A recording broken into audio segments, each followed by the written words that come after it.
welcome back to Bread and Butter, where we're serving up the basics for Hearthstone improvement. This is episode 105.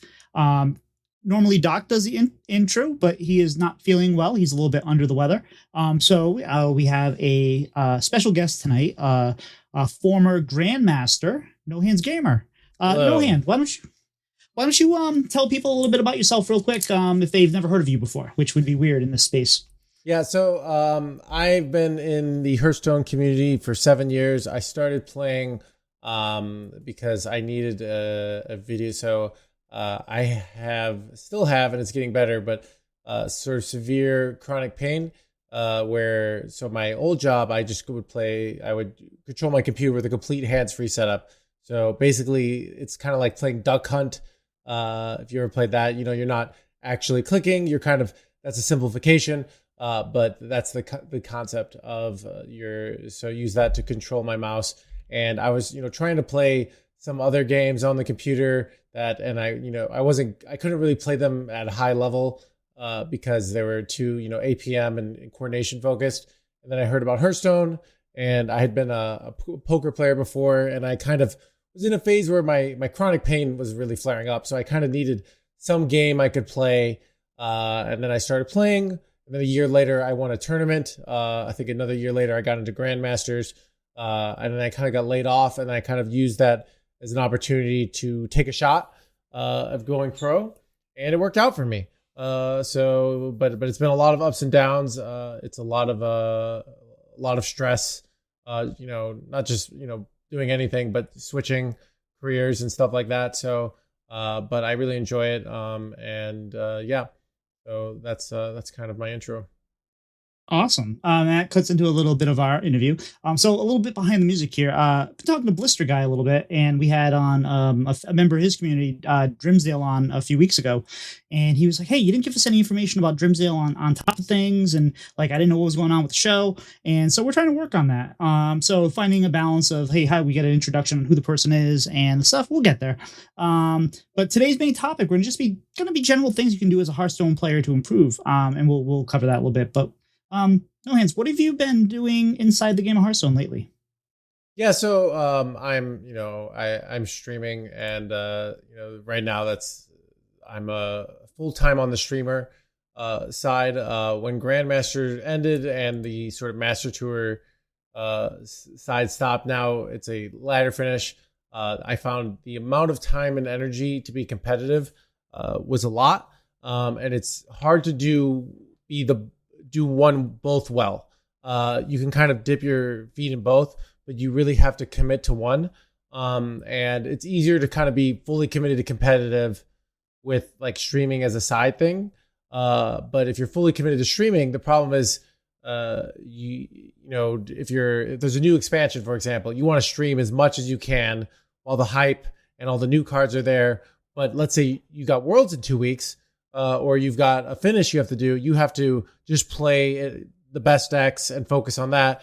And, I had a spot where, if I wanted to be a really great streamer, I felt like it was the competitive scene was compromising that, and also just taking a ridiculous amount of stress and energy. So I switched to be fully commit to the streaming content creation side. So that's kind of what I'm at.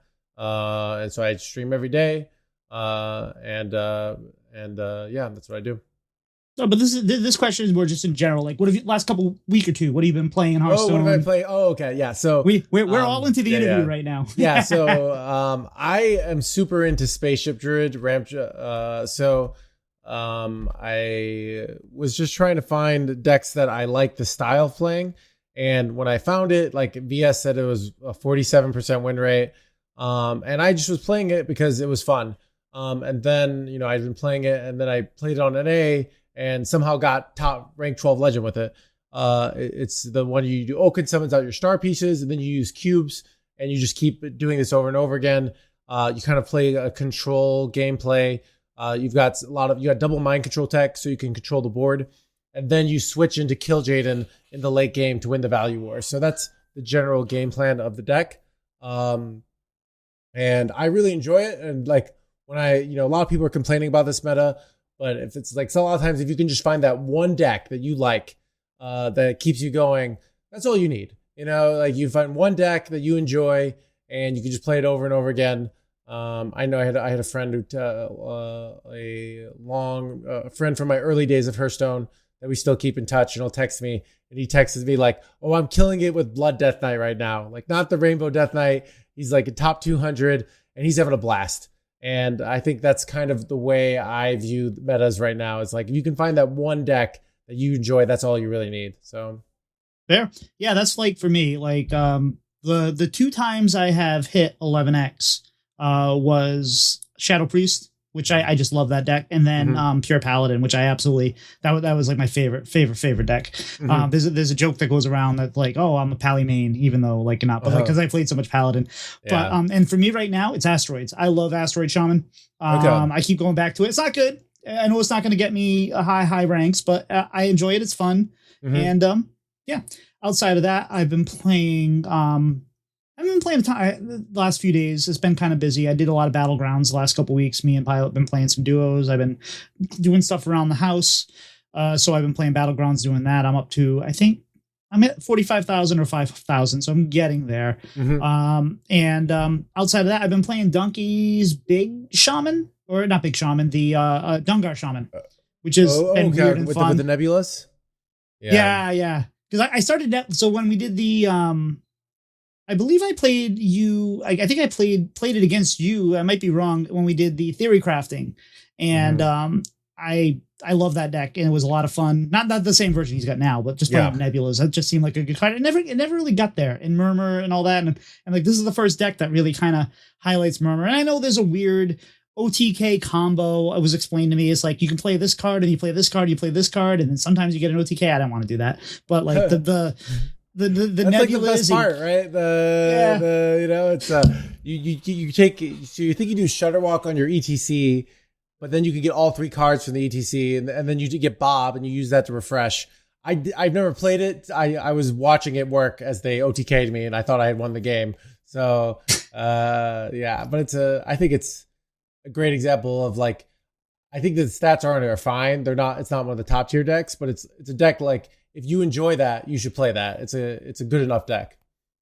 Yeah, I had a game the other night, and Pilot was like, "Yeah, you played the 4 right cards. You just played them in the wrong order." So, well, not for that deck, but for that. So, but yeah, I've been really enjoying that, and I'm not sure what I'm going to do over the next week. I still have to finish the Climb the Legend. I want to get that climb done hopefully in the next couple days. So, we'll get there. But what have you been doing outside the game?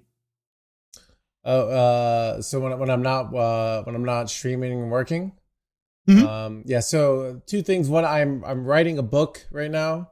I've been writing it for the last 5 months, and the fundamental idea was I was thinking about making this YouTube video on value in Hearthstone, and it kind of sparked this whole idea of like, I could take this idea and make it not just about Hearthstone, and make it about just in general, and sort of how you take values in Hearthstone, where I think a lot of the things that people struggle with, people learn like, okay, I should value trade, or I should spend my mana.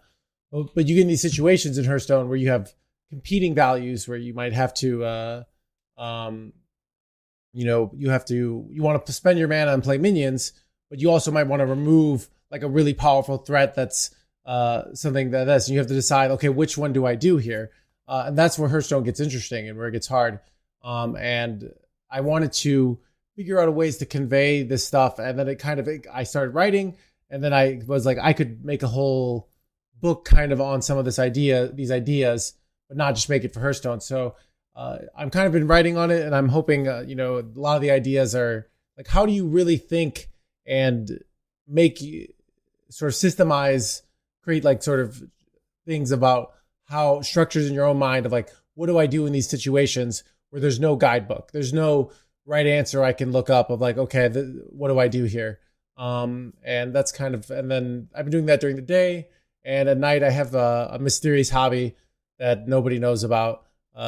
So people ask, but no one knows. So that's kind of what I do at night. So yeah. I keep it under wraps. Fair enough.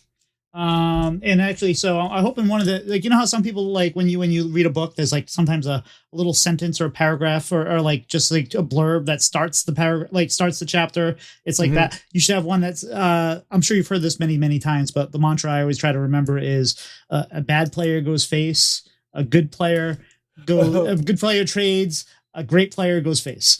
Yeah, Um, the curve. That's actually a good example of, you're better off, in my opinion, in Hearthstone. If a lot of people say, "Oh, you should go face," if you don't know what you're doing, you're probably better off just always trading in Hearthstone, because value trading is so important.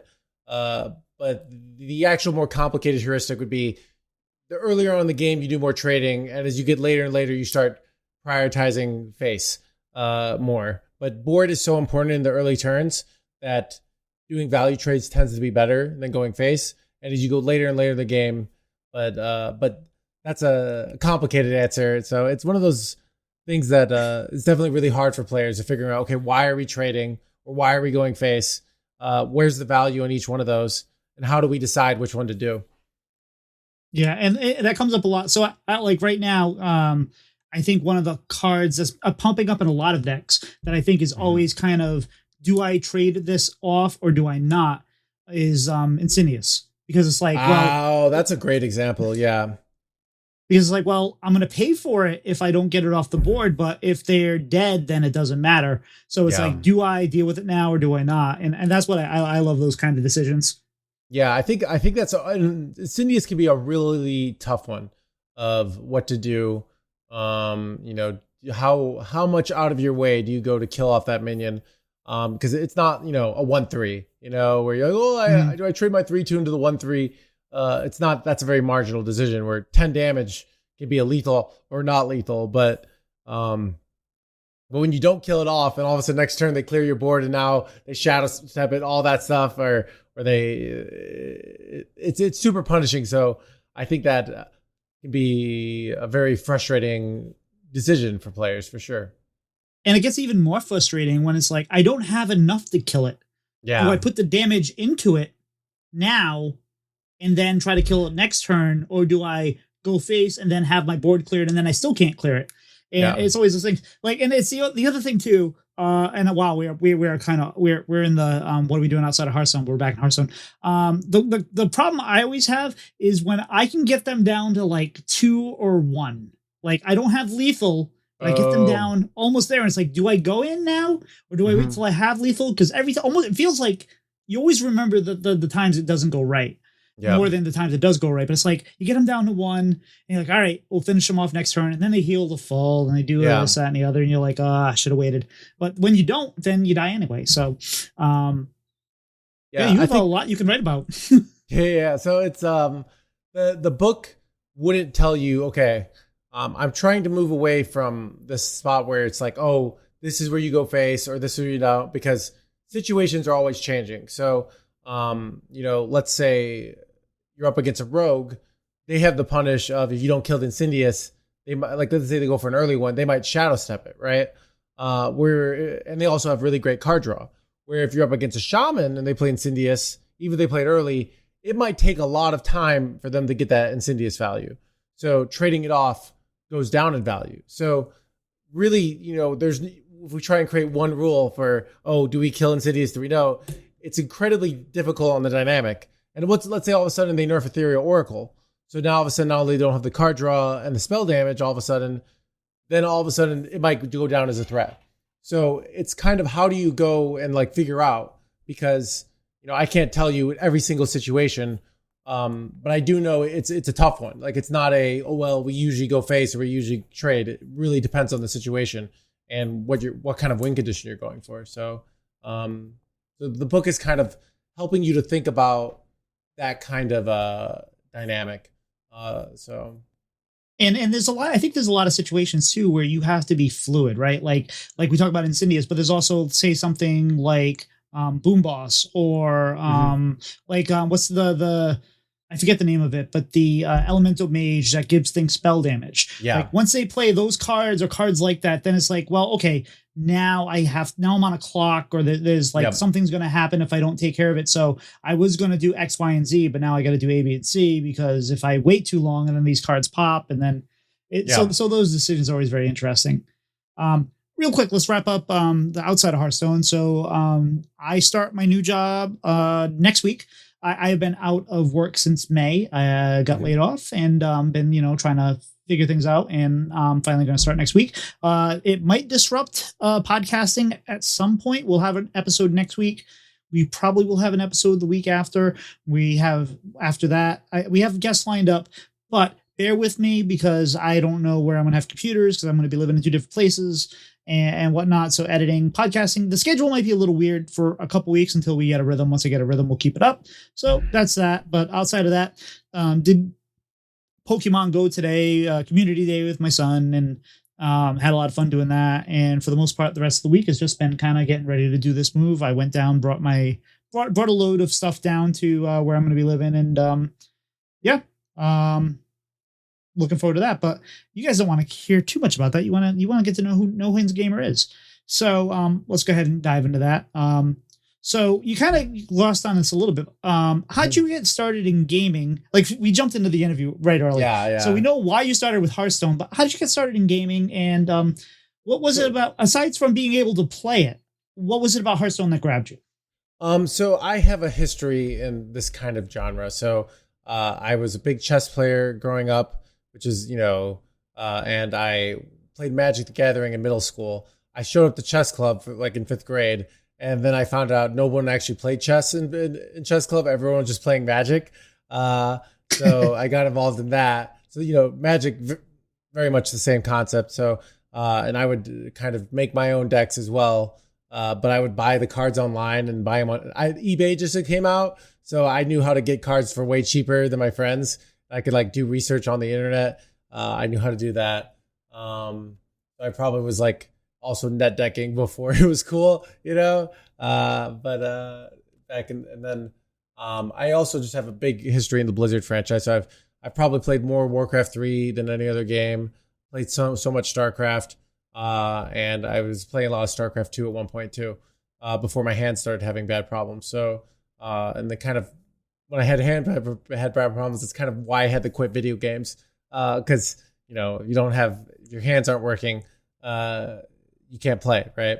So that's kind of, so I had a history in that, and then I learned to play poker kind of because of my chronic pain, because at the time I could go, and a lot of that's just sitting, right? It's a lot of being patient. You don't have to use your hands that much. You just have to look at your cards and move your chips around. So I've played a lot of different card games. And so I have a history in a lot of these different things. And in the poker, I kind of learned a lot of mental game strategies. I don't know if you've read the Mental Game of Poker by Jared Tendler, but that was a very influential book. So I had to really, I think on my stream, people are amazed, oh, my opponent will do some sort of RNG craziness and scam me out of the game, and I don't really get mad. And I think that's comes from years of playing poker. Because in poker, you lose a big hand. Oh, I just lost $600. It can be absolutely miserable. You lose a game in Hearthstone. Oh, who cares, right? It's ladder. There's no real consequence. And I think once you understand that, of knowing you kind of signed up for this RNG game that has variance, there's such small consequences for a loss. And if you play well in the long run, you will do well. So what you should focus on is doing well in the long run and trusting you'll get the results. And if you're not getting the results in the long run, that means you're not playing as well as you'd like. And I think that's very freeing of knowing in the long run, we're in control of our success in Hearthstone. In the short run, we're not, but in the long run, sometimes it's just 8 hours of gameplay. It's not, which for some people, that's what they might play in a month. So that can be very frustrating. But for me, that's just one day. So I think that's kind of a lot of the mentality that led me into Hearthstone, this history of both Blizzard games and card games. So, but you still get tilted, right? Like you miss a lethal or you get scammed out of a game. I'm sure you are you just completely okay, moving on? I really don't get tilted. I get tilted from chat asking me should I craft this deck? For some reason, chat's questions, just still gets under my nerves. But I don't get tilted. I think I've worked on every one of those things. So the big tilt I suffered from when I started playing poker was mistake tilt. I don't know if there's all these different kinds of tilts. And mistake tilt's like, oh, I'm such an idiot. Like, I knew that. Why didn't I do that? And I think once you recognize, like, you have to trust so many of your automatic systems to play a game. You can't just be consciously controlling everything. And sometimes your automatic systems fail, So if you mess up on a lethal, you either have to work on, mastering the knowledge you already know that missed that, or you have to change your habits. So if I'm streaming, what am I doing? I'm talking to chat half the time. So that is a natural compromise on my gameplay. So I'm going to miss lethal sometimes. I'm going to make misplays. Now, if I wanted to play closer to perfect, I would just be completely focused in and zoned in on the gameplay. And you'll see me do that occasionally when I'm going for number 1 legend. When I got a rank 2 finish in October, playing Big Spell Mage. And if you watch some of those VODs, I'm very, very focused because I really want the rank 1. But most of the time, that's your brain is limited. Your brain just can't just do everything perfectly. And it has to master things. So once you understand that and like kind of accept where you are, missing a lethal doesn't have to be this like, oh my God, I'm such an idiot. Like, well, okay, what do I change? Like, do I need to focus more? Do I need to like write this down? Say, okay, I need to remember I'm trying to think of remember to hero power, it's Hunter or something like that. Could be something really silly. Like remember to look at your hero power. Tap first. Oh, tap first. Yeah. I break that rule all the time, but it's a good habit to have, stuff like that. Yeah. Yeah. So you already kind of talked a little bit about where your name came from, and I'm sure you are over the years of tired of saying the same story over and over and over again. Mm-hmm. So I'm gonna ask you, hopefully what's a little different is like one you just said is kind of improving. Yeah. What's going on with that? My nerve pain was getting so bad. And I also have had pain historically in my left foot and my back. And I was at the point before I went to HCT Philadelphia, I almost didn't go because I had a back pain flare up and I couldn't hardly move my neck, which I need to control my computer. I was so flared up and enthralled in pain. And my chiropractor at the time said, I think you should go anyways. So I rested all week. And ironically, I won the tournament, but then my back pain was gone. And then the next Monday it came back. And so I bought an eye tracker because I'm thinking, well, it's coming from all this neck movement. I have to, you can't see me if you're listening to the podcast, but I'm doing like these little movements in my head. And I'm thinking that's what's causing it. So if I got an eye tracker to control hearthstone, that's just my eyes, that might not cause pain. And I remember getting this. And I turn it on and I turn on Hearthstone and I start playing. And I'm not doing any movement with my back or neck. And then all of a sudden I start having back pain. And I'm like, this doesn't make sense. Like, why is this hurting? It didn't, something clicked there. And then I did some research and I found this book called Healing Back Pain by Dr. Sarno. And then I read all of his other books. He had The Mind-Body Connection. And effectively, it's kind of this idea that you have this like past injury and then your brain kind of still thinks that it's injured. And it's also amplified by stress and tension, sort of you holding your nervous place instead. And a lot of this stuff I've had to read the books many times to understand. But the idea is that basically you're sort of the way you're handling your own emotions and your own nervous system is causing it to flare up. But it's nothing wrong mechanically with your hands or mechanically with your back. And some of these ideas have gotten my pain down like probably 90% in the last 5 years.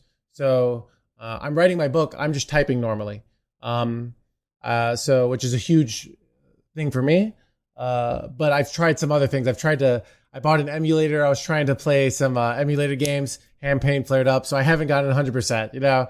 I'm kind of working towards that. But every year things get a little bit better. So that's really exciting. Because I thought I'd never get, I had 9 years of having this pain really dominate my life. And I'm finally kind of beating it, which is huge news for me. So that's kind of where I'm at with that.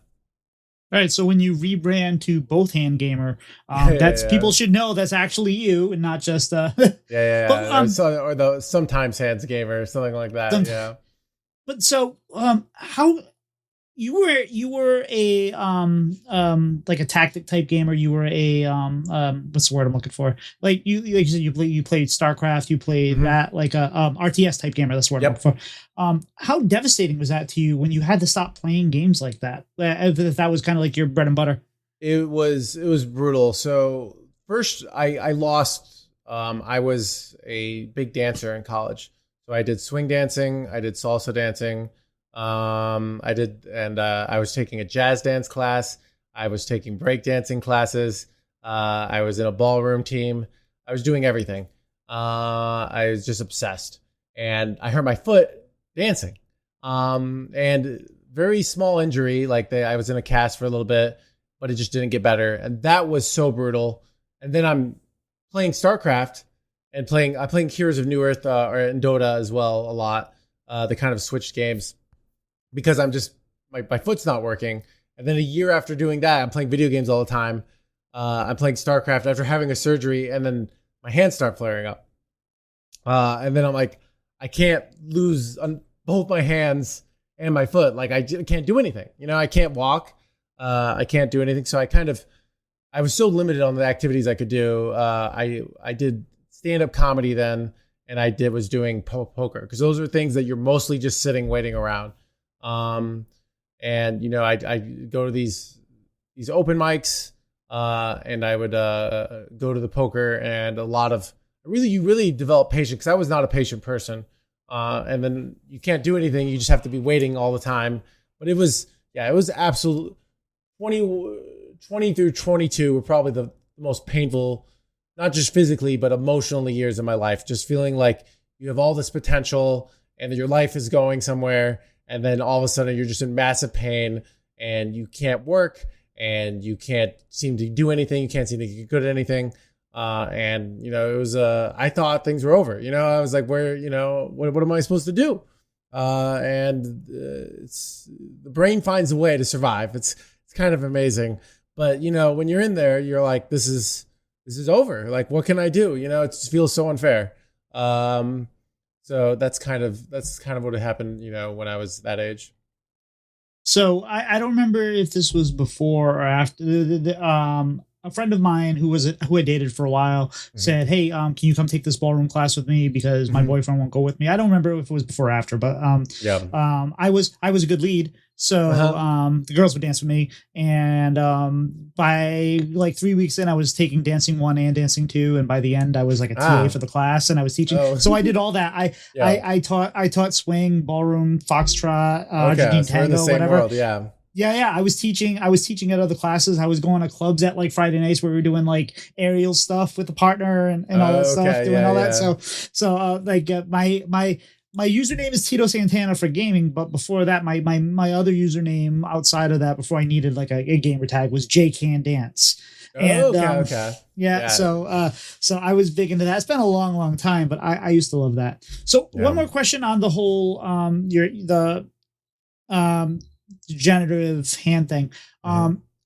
Now, are there decks you ever want to play that can't, or have you kind of just resigned to it? Like Test Subject Priest, or like APM Pirates and Battlegrounds, something like that. Does that get frustrating for you, that you are limited in that, or do you just kind of accept it and say, well, I can't do that, so I'm going to focus on what I can be good at? Yeah, I mean, there was a time where Hearthstone was like, there was kind of this compelling, they're making it more and more APM heavy, and that was hard for me. Nowadays, so my pain is better. I use a foot pedal, but to click. When I started, I would use this thing called dwell clicking, because using the foot pedal would aggravate my leg. You can see how everything just kind of aggravates something.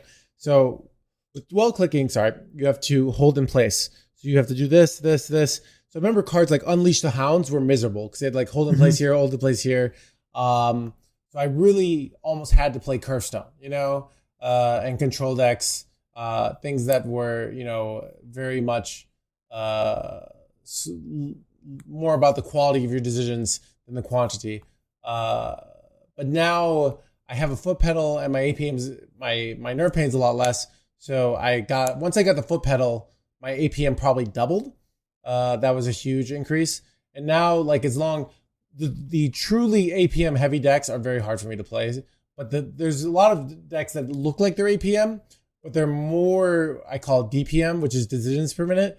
So if you're playing like Sonya Rogue, you have to just make so many decisions, and you actually usually get stalled out from animation times less than you get from actual APM. So that tends to be the situation with some of those decks.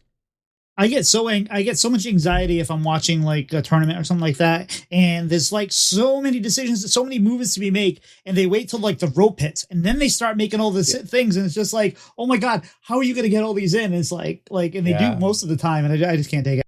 I can't take it either. Because I instinctively probably budget more time to do my plays than the typical like pro player. So yeah, I watch. I'm like, what are you doing? You know, I totally go. Yeah. So now you've been talking. You said you had some back pain and stuff like too. Have you ever thought that it might be because you have a chair that looks like somebody left outside on the side of the road that said free like 5 years ago, and you're still sitting in it? Tell me what is it with this chair? So this chair caused me a lot of drama because I have a back support, and it's real flat and simple, and is exactly what I need. And I got this chair. So I had an old chair like this that was falling apart at my old job, and they wanted to give me a new chair, but I liked my old chair. And because I have the back pain, if I don't have the right feel on the chair, I would have back pain. So they give me this new chair, and then I'm having back pain, and it's driving me nuts. And they won't let me use my own chair, but I can't do my work because I'm having so much pain. And I'm like, just let me bring my own chair. And they have legal reasons.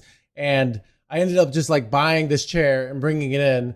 And then they were worried that they were going to get sued. So they finally just gave in and let me bought another copy of the chair. So then I brought this one home, but it was this huge controversy at my work, even though they wanted to spend $400 on a nice chair for me. And I'm like, this is $100. This is all I need. This is what I want. So this chair kind of might have shaped my life, because in a way, and it's still it's very comfortable. So when I have something that works, I'd rather keep using it until, if it ain't broke, don't fix it. It's still working. I have no reason to change it other than the chat saying, the chair saying, kill me, so I still like it. So but I know I feel like when they start streaming, they go out and buy one of those gamer chairs, so it's like the cool thing to do to have the gamer chair. And I just want my, regular office chair that I got for cheap that just is comfortable to me. Yeah, I do the same thing. I have whenever I need a chair, I don't have the same backstory as you, but I have, a chair. I buy it stapled 150. I get the most comfortable chair I can get for about $150, and that lasts a few years until it falls apart and all that. But let's dive into you were a grandmaster, and I miss grandmasters. I know it wasn't the best system. I wish they had a grandmasters, and I wish they had a rank below it, so when you get regulated, you get to a different league, and then you could get back up again. And I wish it was kind of like that. But you've been a top 8 Masters tour. What's it like playing at that top level, especially given everything? Do they let you bring your own software when it was live and all that? And what's it like playing so long at that level? Does it become kind of just a job, or is it do you still get excited and nervous during those events? What's it like? I think the job would be more like the streamer side, but are you talking more when we focus on the Grandmaster experience, or more like the Masters Tour experience? A little both, all of it. Okay, so I'll give the sort of the feeling of competition is what you realize is if you get unlucky, this you can do everything right, but it's kind of this no one's coming to save you. It's either you win or they win, and only one person's going to win the game, and you're going to get unlucky. You have all this stuff. So it's the more you just have to be so zoned in. You know, like if you were I imagine like sometimes these games feel like a fight to the death. You know, like who has the stronger will. I remember I had this best of 5 against Hunter Race in a Masters tour, and I barely beat him 3-2. The former world champion, but he was so persistent, and like every turn was just so full of tension. And I remember like after an hour and like 45 minutes of playing against him, I just was exhausted, and we were like the second last done, and then I had to play another match because you have to just keep your focus. It's so easy to break because it's not just one game. It's like it's hours and hours, and you know you get unlucky, and then you have to go right into another match, and you have to say, okay, I got unlucky, but I got to keep my cool. Just stay focused and just play your best and it takes so much to do it well. And I know I would do these Masters tours, and then just the next day I'd just be so dead because it just takes to do it well, to play at your absolute best for all day, with all the emotions, and all the stress. It takes so much energy and focus. But it's also, you feel alive, you know, so that's why people do it, you know, to just have everything. I think one of the things about competition compared to a traditional job, even my Twitch now, but like my old job, is on a day-to-day basis, most jobs, nothing really happens, right? You know, maybe you get an email that's a little stressful, or you forgot something, or you got to fix some tech, but nothing really that big of a deal happens. But, you know, the day I got my top 8 in Masters Tour, and I almost made the top 4, I ended up losing, getting reverse swept by X Blies, who ended up winning the Masters Tour. But that day like affected my whole life, you know, and just having that intensity in a comp thing of like this match could change your life, you know, that's so much. And not many people get that experience, of like that level of like, this one day is so important. And that's, I think, part of why people like it. But now I'm kind of sick of that. I just want to show up and play some game and not have to try too hard, not have to stress myself out to that level. So you mentioned the Hunter Race match. Would you say that's your what is your signature competitive match? Like if someone's like, show me what is the best series of 5 or whatever you've played, like that you would say, this is what I want on like my highlight reel. What is that match? I think my most famous match. I was up in the Grandmasters against Eddie, and Eddie brought Turtle Mage. Did you remember Turtle Mage?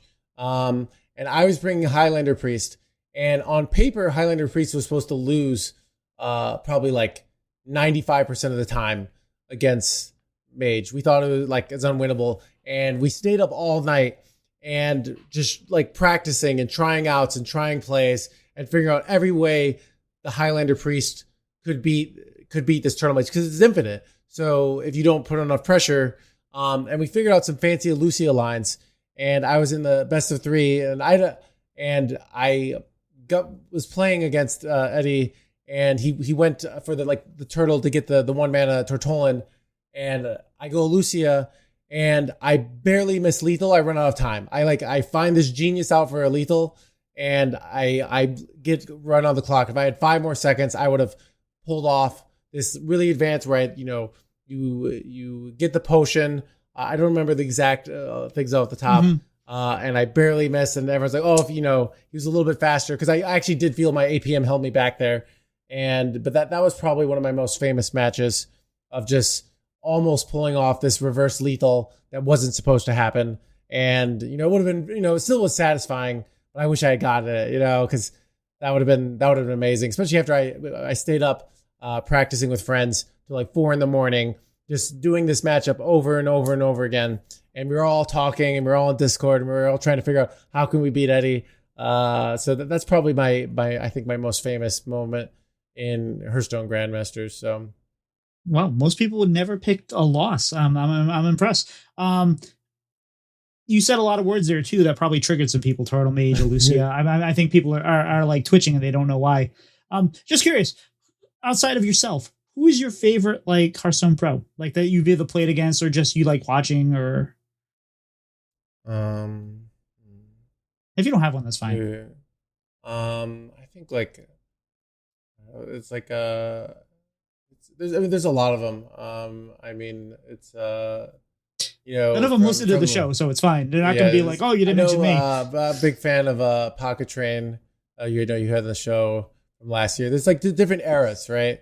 Yep. So I'm trying to think of some of the people that I studied. I would study a lot of board control Oh back in the yes. day. I study. I watched a. I watch a. Used to be able to get games without watching the streams on Hmm. from HS Replay. I remember watching a lot of Muzzy games back in the day. So you'd steal kind of little stylistic pieces. So I definitely would like delve around. So yeah, there's a lot. I don't watch as much now that I'm a pro. I watched so much when I started. But when it's kind of a thing when you do this, 45 hours a week, you kind of like get sick of watching it, where I almost had more passion when I started, so I don't watch as much as I used to. Because when you're starting, you're like everything is engaging and interesting, and now you're like, okay, I know why they're doing this, So that's kind of where I'm at with that. Yeah, for me it was Firebat, and then a couple of the people that are they kind of got canceled as they progress through life. But Okay, yeah, I like I enjoy that, and it's not just being a pro. Like I stream to 6 to 10 people a night, and yeah, I still don't watch as much Hearthstone as I used to because it's just like you stream and then you're done and you move on. So yeah, but yeah, no, I kind of probably need to watch a little more to improve because I'm at a plateau myself and I need to jump, and I'm looking forward to your book to help yeah. me get past that. Would you ever make a run at a master store again? So I thought about if they added to Renthal to the core set, I might make it. I'm just at a point where I don't want to play decks like the hard thing about competitive is you have to play all these decks you don't like because they're competitive. And now as a streamer, I can just play what I want. And you have to also for these competitive things, if you're trying to make worlds, if you just try to make worlds for 1 month, you're not going to get anything. You have to commit over the whole year. They changed the system where I could take a month to take a shot. But it's hard if I have to do this every single month. It's just exhausting. It's stressful, and I kind of am focusing on other things right now. So I think if the incentives changed, but if the incentives don't change, I think it's unlikely as of right now. So how would you fix Hearthstone esports if you were like invited by Team Mhm. Five, like, hey, we can do this? How would you fix it? I think so. The biggest thing that is missing from Hearthstone esports is the live events, and the live events are costly. The live events are also kind of discriminatory in that, like, if you don't live in a part of the country where you don't, a lot of players would have to fly from Europe. I remember there were players from Europe who flew in just to HE2 Philadelphia, where I took a bus that was like 150 miles. So it kind of can give you advantage.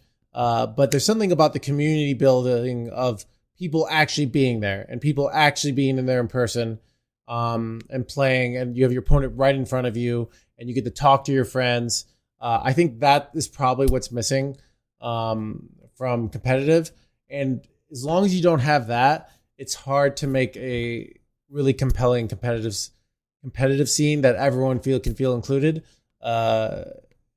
So right now it's very much online. It's very much you need these big ladder finishes.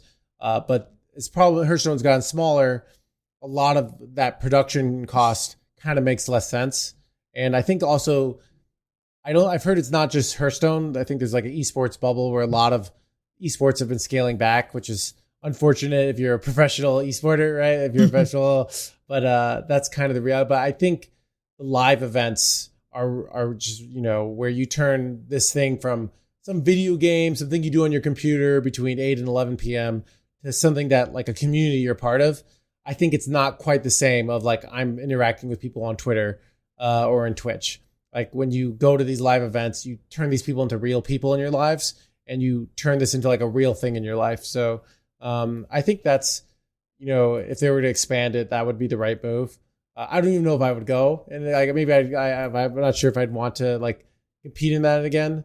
But I maybe I would just go to make an appearance kind of thing. So I think that's something definitely lost, and it's too bad because those events are, while they're stressful and a lot of time consuming, they're very fun. I don't think it's just the online stuff. It's just they've with the limited amount of games we have or limited amount of tournaments we have, we don't get the storylines. Like, hey, dog, is he ever gonna get beyond second place? You know, like, hey, Ant, he's new to the scene. All these storylines, like, you used to have favorite players that you would root for because there was a story behind them, and you would get that, and you don't get that anymore. And yeah, like there's some like, yeah, we root for Pocket Train because you never got there. He used to play all the the Boar Priest. And then like he kind of got a following there, and then you root for him, and obviously a lot of times root for McBannerface and whatnot, and it's like you kind of have a little bit of regionalism there because you know, America's hasn't been that, but like I used to love the stories when we had Grandmasters and we had these Masters tours and all that. And I think the biggest thing outside of what you said is there used to be the whole thing of anyone can win. Like, hey, all you have to do is catch fire in a tournament, and then you can qualify. Like I had this happen when online poker used to be a big thing before it all got regulated. Like I made it one night where like I won a couple on tournaments, and I made it to like a semifinals or something like that, where like my friends came over and we all sat around and like, you know, I had a chance to win some decent money, and I won like $500 and it was great. And it was like, there was a feeling to that. And that's just missing now. In the poker world, they had they called the moneymaker effect, when Chris Moneymaker won the World Series, and then poker exploded. And it's kind of this interesting thing where what's the line between some people think the best player should always win, but if the best player always wins, then the average Joe who's just doing his hobby has no chance. So there's kind of that balance, I think, of card games of the best player doesn't always win. The best player usually wins, but doesn't always. But right now, it's almost not even, it's the players who are the most committed to getting those ladder finishes often are the ones that, you know, win worlds. And don't get me wrong, that takes an immense amount of skill and dedication. But you couldn't be the best player in the world and just play for, like, you could play for 2 months and win a Masters Tour. That's the way you could do it. But still just very hard for someone to sort of scam their way into worlds, which some people are going to think is a good thing, right? But I can see it both ways on that. And I kind of wish they did a thing where, like golf does on some of these majors. It's like, hey, if you've won, you don't have to grind anymore. You can show up to the next 5 Masters Tours or whatever it is. And just like, hey, you know, hey, like, you know, you've won, you get the next 5 years that you're just invited. And that'd be Grandmasters was kind of like that. If you're in Grandmasters, you got free invites to all the Masters Tours, which was really nice. And then Grandmasters ended, so I had to grind the old-fashioned way. Yeah, and then the grind is horrible. Like the qualifying system was so much better before, and now the grind just takes it away from anybody that doesn't have, like, if you have a job, you can't do this. Yeah. And I meant to ask you this earlier, and be as vague as you want, or don't answer this if you don't want. This wasn't in the show notes, but what do you do? Like you alluded to a job a few times. Like, what do you do for a living in general? Like, well, I'm full-time Twitch streamer now. So, but before I was a data analyst in insurance. So, but yeah, you know, this is my job. So it's, and I think it's one of the things, like, I was streaming part-time when I was working, but to really kind of make it, you kind of have to commit at some point. It's very hard. I think the only person like in the community who did both for a while was Meaty. Where he's streaming and like, he's a doctor. Jeez, doctor. But then life happened and he has to choose, you know, like, does he want to have a kid, or does he want to be a doctor? Like, you can't, eventually you're going to run into limits of your body and your mind. And it's hard to do everything. So I'm kind of, I'm kind of, now committed to that, you know, so, but I kind of always doing something else. So I'm writing my book on the side. I'm kind of delving. I like doing multiple things at once. But I kind of had those things as my side hobbies now. and my main thing is Hearthstone. So Confirmed, No Hands Gamer also has ADHD like the rest of us. So how happy are you with the current state of Hearthstone? are you talking about the balance or the meta or Yeah, kind of the stuff? You give me more however you specifics. want to interpret it. That's give me some drama here. What do we talk about here? So Well, people are upset. People are always upset about Hearthstone. Like, hey, like if it's a balanced meta, they hate it because then it's hard to win. If it's a non-balanced meta, then they hate it because you only see the same two decks. You're playing 40 plus hours a week on stream, and I wouldn't be surprised if after stream you're still playing because that's the kind of person you are. Like, how happy are you just with the game? Like, do you think it's in a good place? Do you think it's on the right? Like, is it? Do you still what? Is it a job? I know it's a job for you, but is it like I'm going to work, or do you still like the game where it is? Do you have fun? I think the difference from this game, this job being actually amazing and miserable, is can you find the fun? Can you find the deck that you like? Can you find the gameplay you like? And a lot of times I'm just trying to find that deck that I enjoy to be kind of, as your title, my bread and butter. But if you can't find the deck you like, and I know like October, I had Big Spell Mage with Renthal. Great month. So happy. Got rank 2, was rank 1 most of the month. Great times. So a lot of, but there are other metas where I don't enjoy. And my general point of view is the danger right now from, I think, the balance is people say, well, this thing feels bad I could play against. So everyone's talking about how losing to insert deck feels bad. And people will play against popular decks more. So, I remember I was really mad when they just nerfed Wheel Warlock to the ground. And it was a tier 3 freaking deck. I'm still bitter about that. I'm still mad that they just will take the decks that I enjoy. And you know what's still doing good? And it's the best deck at Legend, best deck at Diamond. And it was the best deck at the beginning of the year. It's like Hand Buff Paladin. Go play Hand Buff Paladin for 2 hours. You'll start to die inside. It's I think it's an amazing get to Legend for the first time deck. It really teaches fundamentals. But I've played this archetype. I'm sick of it. I'm sick of that kind of or Zamari Priest or Elemental Mage. These are the decks that if you play this game regularly, they're great beginner decks, but to teach the fundamentals, but they're not, to me, what makes the game exciting. So I know they did this, I call it the Highlander Hunter curse, where I think during Ashes of Outland, they nerfed Enraged Warrior and Priest. All of a sudden, Highlander Hunter was the best deck in the game, and it was boring.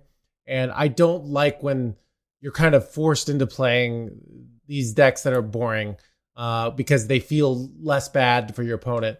I think I want to feel powerful. I want to destroy my opponent. I want them to feel that I just got completely wrecked. That's part of the joy for me. But then the other person feels bad. And I kind of often think of I don't know, did you ever read in middle school or were you forced to read The Giver? No. So The Giver is a dystopian fiction, and they have this. They have this world, this society that has no pain. Everyone's very sort of content, and you find out it's because they kind of get rid of all the things that cause pain, and only they have one person in the society that knows all this stuff. But then you find out they don't have the sun because you get sunburned, and they don't have love. They don't see in color, and they all wear the same uniforms because they don't want people to be different.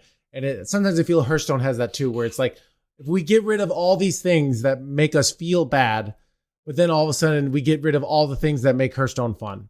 And I think that's the danger, because I think there's some design decisions that I've liked in the last 2 years. Some decisions I think this is a dumb card, but if I don't have to play the ones that I think are bad design decisions, I can play the stuff that's good design decisions. But then if someone feels bad because they lost to my Wheel Warlock, and then it gets nerfed to the ground, I don't get to play a competitive Wheel Warlock now. There's Death Rattle Warlock, which has a 42% win rate, but that's not going to be fun, just losing that much. So that's kind of the issue I have, where they seem to be they nerf all these cards, and it's the end of the year where it's supposed to be really complex metas, and we have Zimri Priest, we have Handbuff Paladin, we have all these ABC tempo decks being the best in the game, and that's disappointing to me. And that's kind of where I'd like to switch. I'd like to figure out how do we make these fun, interesting decks be dominant and not have these ABC tempo decks where no one feels that bad losing to Handbuff Paladin. You're just like, oh, they Leroyed me, but you don't feel the same bad than you do, losing to some sort of Sonya Rogue, but you also don't feel good playing it. That's kind of my opinion on the game right now. But I have this fear like, oh, something's gonna happen in the meta. I'm gonna lose my Spaceship Druid, because right now, if I lost that, I'd be really bored all of a sudden, I'd like when the game incentivizes you playing the cool, ridiculous decks with the interesting novel mechanics and not another ABC tempo deck. So, and I've been in places where I was so tired of losing to Blood DK like a year ago. I was, even recently, even though I got to Legend with it in December, I'm tired of Dungar Druid, and all that. Mm-hmm. But I always try to keep a positive attitude. When Quest Mage, the most recent version of Quest Mage was good, I was like, it's fine. And then I lost a game where I had 28 health aboard. They had 0 cards in hand. Yeah. And they won that turn. And I was like, I'm out. I'm done. Yeah. But Quest Mage happens to be one of my most hated decks, top 3 most hated decks of all time. We were commenting on the Raren video. You saw Quest Mage. I was like, hey, it's that in Ashes of Alwyn, Highlander Hunter, and I can't remember the third deck, but I hated that deck so much. So I'm with you on that one. So yeah, it just was like I said, I was trying to say positive. Sex not so bad. You can still win. You can still do this. And then I had that game, and I'm like, nope, I'm done. I'm out. I just hate it. All right, so 2 final questions. What do you think? This is from Rise. Rise was here. We had him on last week. He's a big fan of you. We had an episode last week about emotions, keeping your emotions in check and all that, which we talked a little about today. What do you think Hearthstone needs to do, Team 5 needs to do in the next, to keep this game relevant for the next 5 to 10 years? I mean, that's the $1 million question, right? That's, if you know how to, I kind of have been watching stuff on the Marvel world, and a lot of the movies post Endgame where the Marvel world was super this, and they have hundreds of millions of dollars, billions of dollars they're investing in these movies, and they're running out of ideas, and they're not doing as well. They're having some of the first movies that are losing money. And I think it's the same thing in, just because you have a great franchise doesn't mean it's easy to keep it going. Sometimes you take a risk and it doesn't pay off. Sometimes you play safe and it doesn't pay off. And I think that's the job of the design team.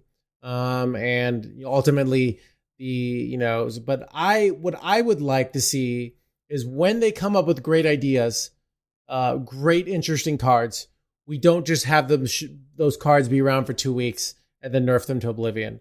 I'm sad I can't play Big Spell Mage with convincing Conmans anymore. I really like that, but a lot of people felt bad about Conman playing, Galactic Projection Orb over and over again. I loved it. So it's a thing of, but the problem is the community says, well, if everything that we lose to is a problem, well, then we keep nerfing things, and then eventually. So I would like the game is when they make great design choices. And I kind of was looking at the popularity metric on HS Replay, and you can see what decks at Diamond 1 are played, and then people hit Legend, and then it goes down immensely. That's the decks that people are just playing for the rewards, but they don't enjoy, versus the decks that people are at Diamond 5 or Legend that people really like. And I would like these decks that people enjoy the mechanics to be competitive. But the problem is then someone says, well, I don't enjoy playing against it. And that's the $1 million question. Do we make a game that no one feels anything for, so they don't feel positive or negative? And I think usually when someone loses to something, they're going to think this is bad design because I lost, where really sometimes it is. Sometimes it might be bad design. What is bad design? That's a very complex question. But I would like, when we come up with great cards and great decks and really fun things, we don't make them disappear overnight and then we have to go back to playing Zimmery Priest and Handbook Paladin.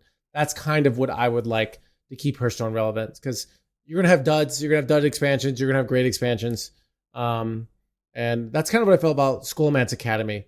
It was one of the most fun expansions ever, and they just kept doing nerfs, and by the end you had to play nothing but like Penflinger, Libram Paladin.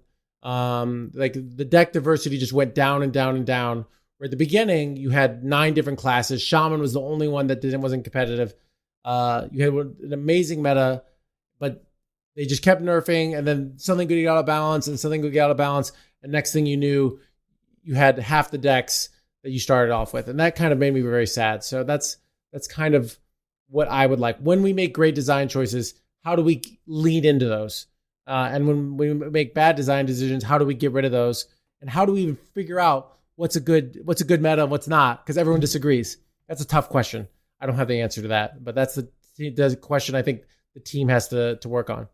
I think the biggest problem with Scholomance was they needed more voice lines for the guy that says, wasn't me. If you said different things, maybe people would have been more okay with that. And I agree with you about Wheellock. Like, they changed the way the Highlander mechanic worked at the same time that they nerfed the weapon, they nerfed the location and other things. I don't think they need to kill it all at once. They could have like just done the change to Reno and left everything else and see how that panned out. I really like that deck too. But they have, so the things you've been saying over the last, I would say, expansion and a half, I have felt they have done a pretty good job of not overcorrecting, because it used to be we had like a patch every other week, and now they're not panicking, and they're just kind of making nerfs like on their regular cadence.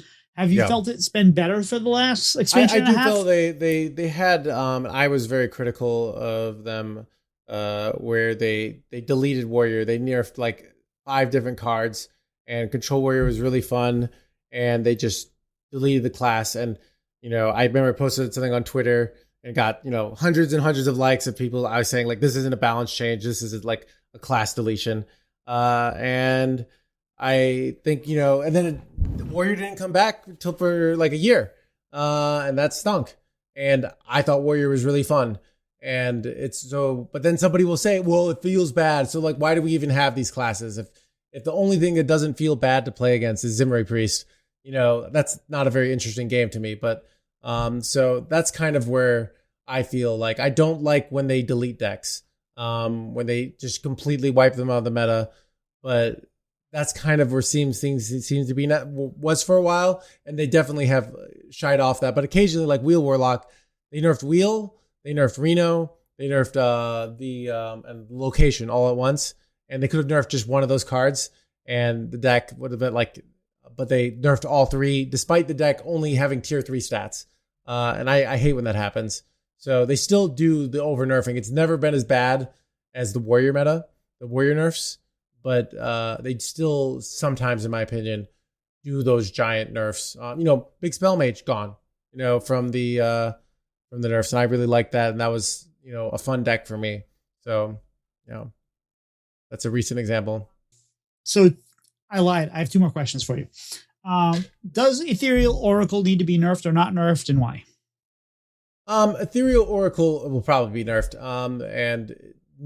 Obviously people are playing the game right now. So, but the Ethereal Oracle is certainly a power outlier. It's a meta defining card. It's kind of defining the style, which is draw cards, and you do some sort of insidious play, and then, convert to some sort of win from that. It seems to be a very, very popular style, and it is very much dominating the meta. But the Ceaseless Ethereal Oracle has such synergy with the expansion. Asteroids, all right? Ceaseless Expanse. Being able to draw through your deck allows you to play these cards. So it's kind of this powerful card that enables a lot of the cards from the expansion. So I kind of get, why they haven't nerfed it. And I just have the opinion of they nerf that card. Classes are going to figure out some new BS way, But what's better? We have 1 card to hate or 5 cards to hate a little bit. And, I think it's the idea, everyone says like, just 1 more nerf, bro. Like, where it's like, oh, just 1 more. Like, we're just that close. And they just keep doing a nerf. So I'm more I kind of think every time you nerf, do balance changes, you're rolling the dice. There's no guarantees it's going to be better. So if you have a meta that is enjoyable, let's say we had some objective way, which we never would, to measure how good a meta is. If you have got a good meta, I'm really hesitant to nerf it. But somebody is always going to hate the meta. So it's hard to know of like, sometimes maybe we nerf just because we want to change, right? We're sick of this meta. Let's change some incentives, change some decks. But if the game is good, sometimes you change a card and you think, oh, well, now the BS deck is gone. But then that deck was crowding out some other BS deck that's even worse. And then all of a sudden that comes in, tails all this time. I think what I'm trying to say is there aren't really these perfect solutions. Everything is tied with strings to everything else. And so because Ethereal Oracle's in so many, if you delete the card, let's say you nerf it to 5 mana, something ridiculous, the meta is going to change a lot. And it could be for good or it could be for bad. I don't know. So that's the danger. So I think it's a thing of, it creates the incentive for these sort of cycle through decks with Asteroids and Syndius. But it's not necessarily bad for the game. It's not my playstyle. I don't play many decks with Ethereal Oracle. So I'm saying this as someone who barely plays Ethereal Oracle. But I don't think it's necessarily bad for the game, but it does tilt the game in a certain way for these cycle decks, like I said, which is the expansion, Asteroids, shove them in your deck. So if you get rid of that, you're kind of, here's what I'm afraid of. You know what deck is the best deck in the game and doesn't run Ethereal Oracle? Weapon Rogue. No, it probably runs it. It's a good deck too. I think it does run it. No, it doesn't. It only runs a 3-drop. I was going to go Hand Buff Paladin. Okay, it's all fair minions. enough. The strongest deck at Legend, the strongest ever Diamond Legend. At top 1,000, it's no longer the strongest deck. But for most players, so we think, nerfing Ethereal Oracle is going to open up design space for the deck builders to make great decks, and everyone just Hand Buff Paladin just becomes even better. That's something that's actually quite likely. So I think people create this image that nerfing the hated card that's beating them is all of a sudden going to make their life better. And it just, some new card comes in, some new deck becomes even better. So I don't think, nerfing Ethereal Oracle is an auto fix to the meta. It's a roll of the dice, and maybe it'll make it better and maybe it won't. I'm more excited about the mini set, and I think that's more likely to shake up the meta in a good way than an Ethereal Oracle nerf. So, and whenever you try to adjust the meta, it's always like, well, if you bring this power down, then you have to look at this next the decks that's holding it down, and then you have to look at the decks that's holding it down, and how deep do you drive that? Because then what happens after that? And are you a proponent? Would you rather have buffs or nerfs in general? I still think buffs are often ineffective. They do 5 buffs and none of the cards are mat relevant, and they do 1 nerf and it completely deletes the deck. So I think the reason, often I find it frustrating when buffs aren't on the interesting cards necessarily. It's like, this card's a 3/2, let's make it a 3/3. So it's not like a real buff that changed the meta was Luna's Pocket Galaxy going from 7 to 5 mana. Like that's a buff. And then people didn't like that. I like that deck, by the way. But I'm just one person. No, it was fun. I think it's a thing of most of the time buffs aren't on the interesting cards. They just take some statted card and make it a little better stats or make it 1 less mana, and it makes it marginally better. But it's not. Sometimes we don't know what I find is often nerfs attack the interesting cards and buffs attack or help the boring cards. And so sometimes that actually can just make the game more one-dimensional and tempo-based. So you can see what I'm looking for. I'm looking for exciting, interesting, novel mechanics to see play, and for kind of the good old-fashioned, boring tempo deck to not dominate the game. That's kind of what I often want out of Hearthstone. So that's fair. And I kind of like I don't think they're aggressive enough with buffs, like you're saying. Like it's like some nonchalant card that who cares? Like they're very safe with buffs. Why am I not playing crewmates? Because they're They're Crit rates are not. terrible. Yeah. Yeah, but like you could make them so good. Make them 3 mana, make like them, it's still a bad deck. So it's, but it's yeah, like create so your own colossal. It's like there's so yeah. much potential there. It's like just on the edge of so I have one more question for you that's not on the thing, but like a lot of people put stock in like the VS report and they say like, hey, Yep. VS report tells us what to do, we do it. As a professional, or as like, I know you're not like I've doing been, Master Store or whatever, but yeah. like you're a high level player. How much stock do you put in the VS report, and how much do you resent that it kind of drives the meta, or like do you follow it? Like, what does the VS report mean to somebody like you that kind of like you kind of also define the meta at times. So like, how does that work? So I think some of the VS report is at the end of the day, your experiences are your experiences. You might take a deck, the VS, and so let me quickly look up what the VS report said for 2 weeks ago. I believe it said for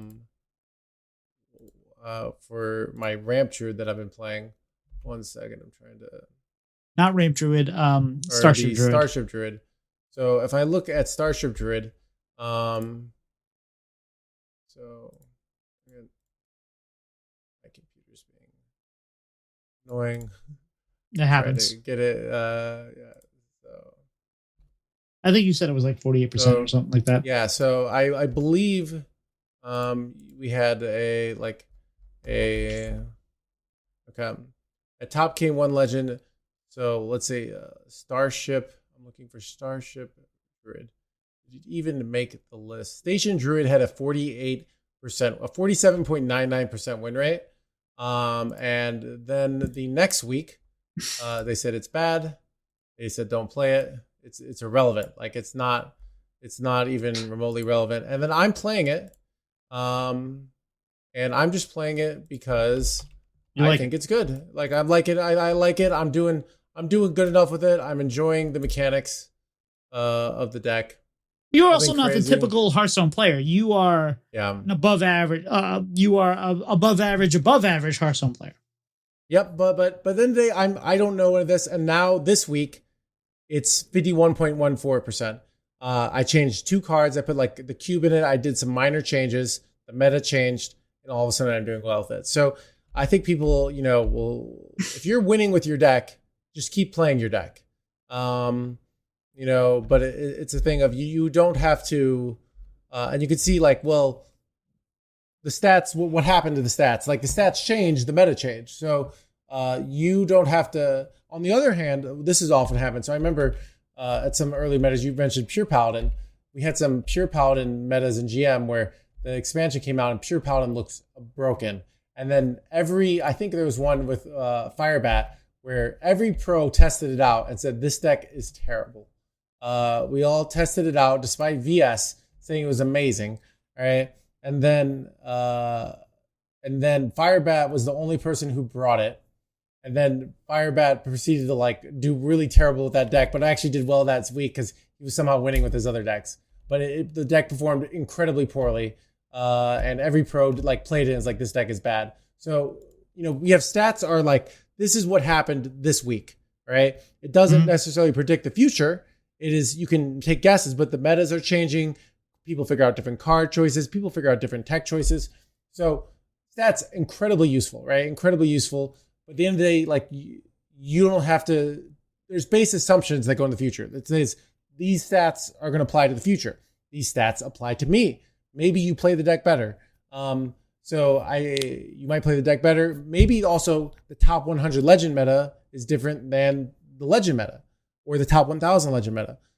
Maybe your Diamond 4 meta is different than, my meta or the legend meta. So if you're doing well with the deck, you don't have to. But if VS says your deck's a 46% win rate deck and you're like, why can't I get out of Diamond 5? You should probably switch decks if you want to get out of Diamond 5, right? So that's the thing. But often we don't have time to make all these testing, right? If you have a tournament, you don't have time to play 200 games with every deck.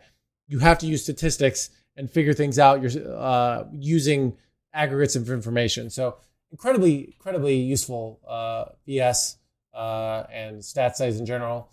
But at the end of the day, like I'm going to also trust my own experiences, um, and not just blindly trust statistics. Your skill matters, and you might be doing well because you're just good at the deck. You might enjoy the deck, so you're playing it better. There's all these little things that can be going on that sort of make the statistics not map onto you perfectly. If that makes sense. No, that makes 100% sense. And I always think of George Carlin, who says, like, think about how dumb the average person is, and then 50% of those people are dumber than that. And it's just like, it's not really the same thing, but it's like, if a deck is like 47%, but you really like it, you play 200 games with it, you know the matchups, you understand how to beat X deck, Y deck, you're going to get those percentage points and then maybe make it a 51% deck for you because you have the experience. And I think that makes a big deal. But I tend to, just play the decks I have fun with. And I'm in a weird spot because I've plateaued. Like I finished somewhere around 4,000, 5,000, and I want to get better. And occasionally I have a good month where I have a deck where I really like it and I click with it and I can get really good. But I'm trying to get past that plateau. And for a while, I was really worried about my number and all that. But now I'm not. I'm now more worried about, am I playing good Hearthstone? Am I happy with the way I'm playing? And if I do that, then I'm going to get better. And so, but that's kind of what we're going to talk about now is our main topic. And all right, so your book is going to be improving as a Hearthstone player and generally addressing things people struggle with in the game. From what I've seen watching you, you don't tend to struggle much. So, were there particular? Go ahead. Mm-hmm. Yeah, I think that is because I've put in the time to learning these processes, and that's why I think I'm good at explaining. I remember as a kid, I was around all these smart kids, and I remember them just passing me up. They're becoming better musicians than me. They're becoming better tennis players than me. They're passing me up in chess, and I kind of was at this point in my life. I'm like, why are all these people passing me up? I feel I'm a very competitive person, and for some reason, I didn't have the systems and the mindsets in mind to keep getting better, and I would get stuck a lot. And I think now I've done so much trial and error. I've read so many other books and tried so many different techniques, and I think I have sort of systems that I think will reliably lead you to being a better player. But I think there's no guarantees. You could be a smart person and still have bad mindsets and struggle to get better. And that's interesting because, like, I'm glad you have kind of experienced that because some people are just genetically good at something, and it's like, how do you know what a person like me could do to be better at the game when you might not even like fathom, comprehend like the issues that I might be having because you don't have those issues. You never had those issues because you just have already solved that in your brain instinctively. So, were there particular, especially with Hearthstone, were there particular aha moments that you had that took you from like a good player to a great player? I think some of the aha moments were more on how to focus better, and how to engage my brain better. But I've had lots of little concepts where I finally understand, I understand like board tension, or I understand, card draw, or I understand, I think I remember when I was first learning Warlock, when I finally realized, because I just felt like I should tap every turn if I could. And I played a lot of Q block, and eventually I realized like, I can not tap and float some mana because my life total is so valuable here. That was when I first started playing, and I had been playing for about 3 months, just recognizing, I keep barely dying. Maybe I should not tap here. And making those kind of connections. So that's kind of stuff. But I think the fastest way to learn is learn from other people's experience. So these days it's streamers and YouTube videos, but I used to go on this website called Meta Legend, where I could watch just replays that kind of people uploaded. And I remember I was learning Quest Rogue, and they're up against a Zoo Warlock, and they're going first. And you think, okay, you play Question 1. And they tempoed out their South Sea deckhand. And the 2-1, they just played it as a 1-drop. And that kind of blew my mind, because I thought like you always have to wait to play your quest, and then you go hero power on 2, and then you play the South Sea. And they did it because it contests a fast flame imp and your life total is so valuable. But just that even idea that you could do that, that could be the right play, might have taken me a year to figure out. But I stole it from somebody else.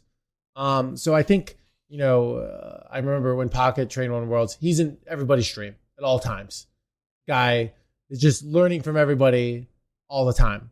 And so often the reality is, if you want to be one of the best, the more you can learn from other people's experiences and other people's things that they figured out, the faster you are, because there's just too much to learn. And I think it's probably obvious, but it's one of the most important things. And then, when I was competing, I'd stream, and then I would download a bunch of VODs in the morning from different streams, and then I would go on 2x speed, and I would watch everyone play the deck I was studying. And I would watch everything they do. And then I'd have a notepad, and every time something interesting happened, I'd write it down, because this was me when I was just trying immensely hard. You don't need to do that. You could just watch and just pay a little bit of attention. But that was the kind of mindset I was going into, just trying to learn from other people's experiences and figure out, what are people doing that I'm not doing? Why are they getting number one legend and I'm not getting number one legend? What are they implementing, and trying to figure that out.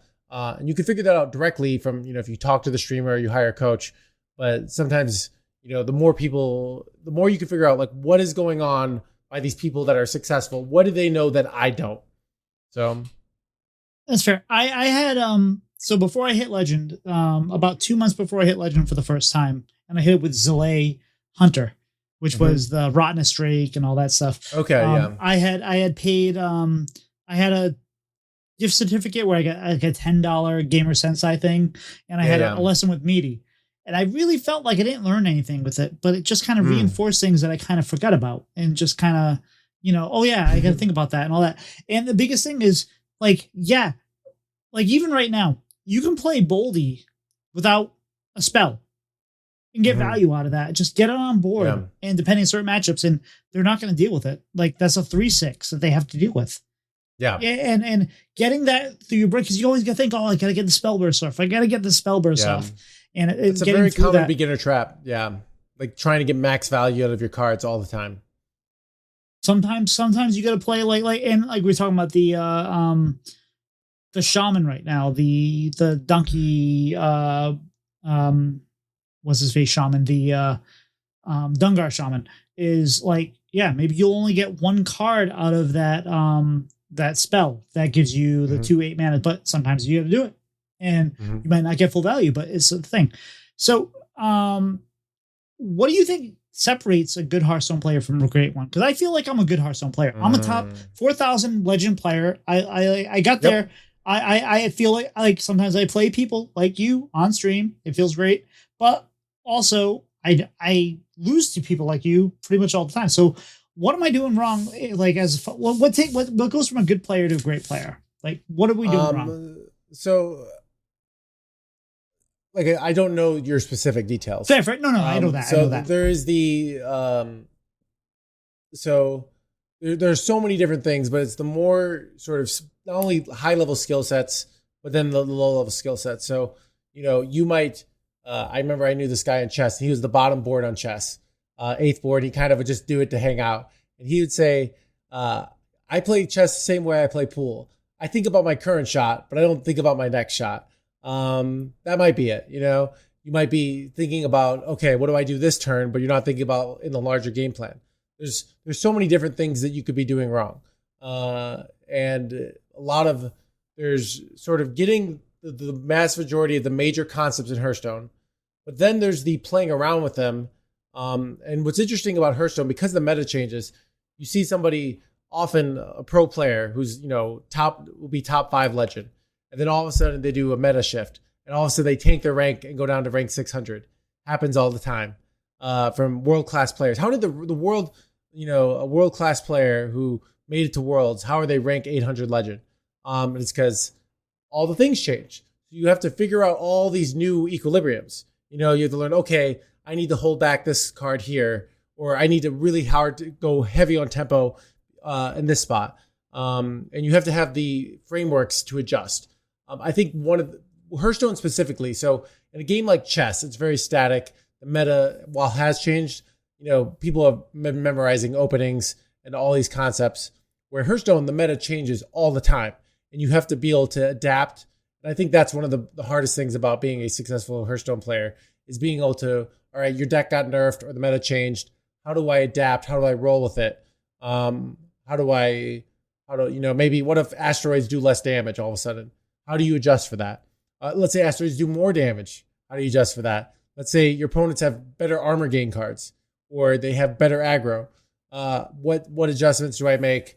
And being able to not just be rigid and static, but being kind of, a flexible, changing person who can figure out, okay, these little parts of the equation change, so the new solution is here. That's very hard, but you kind of do that by you play, something feels good, something feels bad, you think about it. You think, okay, I played Zilliax on 7 really fast here, and I seem to win the game. Something that I recently figured out, because Mesmilly told us when I'm playing against Cycle Rogue with Asteroid Shaman, they often have the 8/8 and they have the 2/3. And I found out if I'm rushing my Zilliax, the spell damage card, Ethereal Oracle, and the Giant. And I've realized often it's better to kill off the Ethereal Oracle over the Giant. The traditional Hearthstone says, well, if I can get rid of an 8/8 or 2/3, clearly the 8/8, right? But it's often better to kill off the 2/3 because of the spell damage. That's a little counterintuitive. Stuff like that. Being able to constantly figure out these new solutions and not just having one way to play the game. That's fair. And I think a lot of times, like I've learned that you just have to kind of understand the matchups. And it's like sometimes, like if you're playing an aggressive deck, like you're not always playing an aggressive deck. If you're playing a deck that's more aggressive, if you're playing like a Get 'em Demon Hunter and you're playing like, I don't know what, maybe like Zimri Priest, something like that. Maybe you're not the beatdown, you're the control. So then you have to trade. You have to, like, normally you go face, but in this particular matchup, you have to recognize, like, I have to keep them off the board. I have to get that sock puppet off the board and not worry about it. And I'll get there eventually. You have to understand those matchups. So I completely understand that. But I don't always understand that at the moment, right? It's like, well, yeah, it depends on what you draw, what you have, it's there's a lot. What do you think the most common mistake you see players make on any level? Like you play a lot of Hearthstone games. What are the most common mistakes you see people make, and how would you advise people to fix them? Not a very simple, basic question. I think from my coaching, I think undervaluing tempo. Reality is if you can play an aggressive, like I'm going to spend my mana and I'm going to put pressure on my opponent, that's enough to get you to top 1,000 legend. If you know how to play efficiently, and players, if you play at low ranks, you play your deck and your opponent just never seems to come to kill you. Now, top 1,000 players know this, and they eventually often have to go full circle, but still, tempo is probably the most defining, most important thing in Hearthstone. As you get better, eventually you have to find the contradictions, right? You have to find, but that's probably the number one misplay in Hearthstone. It's just not playing high tempo enough. Like, go for the fast win, get on board, come and kill them. Go to your win condition as fast as possible. I personally don't even like that, but at the end of the day, that is what defines Hearthstone, that tempo element. So that's probably the number one thing that people do wrong. They try, like you said, the Asteroid 3/6. I can't remember its name. They'll wait till they have, they go hero power on turn 4 because they want to make sure they get the spell value out of the asteroids. But really, they should be slamming it down. So I think that's a very common misplay that, beginner players will make. So playing high tempo is probably the most important thing for initial success in Hearthstone. What do you think really separates like a really good Hearthstone player from a great player? Is it just the tempo stuff? I think that ability to adjust and find those contradictions. So maybe like that 90% of the time it's the tempo, but then you find out, okay, this is the spot where I actually need to greed it out, and being able to evaluate, like, did this work or did this not work? Did my line work out or did my line not go so well? I think that's being able to sort of reflect and go and figure out, did my line work out, and then try to out different things. Like I said, you can learn a lot faster by asking others or watching streams. streams, you probably watch someone like me. I'm making mistakes, and you don't know which mistakes are important or not, but you can ask me. That is what is nice. But the pro players will often be practicing matchups, and they'll be talking to each other, and they'll be debating, and they'll figure out which play is better, and they'll be thinking about these different factors, and evaluating which play is the better play. So I think that's something that pro players really think about, like, why is this play good? Is this play working for me? And they figure out all the little contradictions and all the different things. They're not just focused on one thing; they're focused on 12 different things at once, and they kind of have their brain can look at all of them and make the best decisions. So, but sometimes you just know the match. You just know this is the right play because you've done it 20 times. Sometimes you don't. You're discovering it is different than actually mastering it too. So there's multiple sides to the mastery of it. Where do you think most games are lost? What? Where do you think most games are lost? When? Yeah, when? When your life goes to zero? I don't understand. It's a trick question, yeah. No, I mean, some people there's a theory is like it's the mulligan. The mulligan is where you win or lose a game, is like where you've decided there, or like just the first 3 turns or whatnot. I disagree.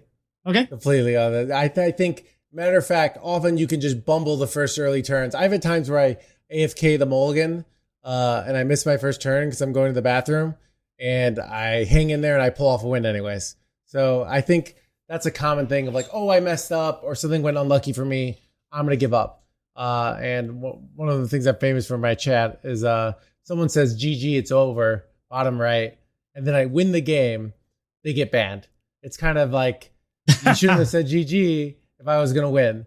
So I think that's a thing of, people want to say this is the only thing that matters. And it's like there's so many things going on.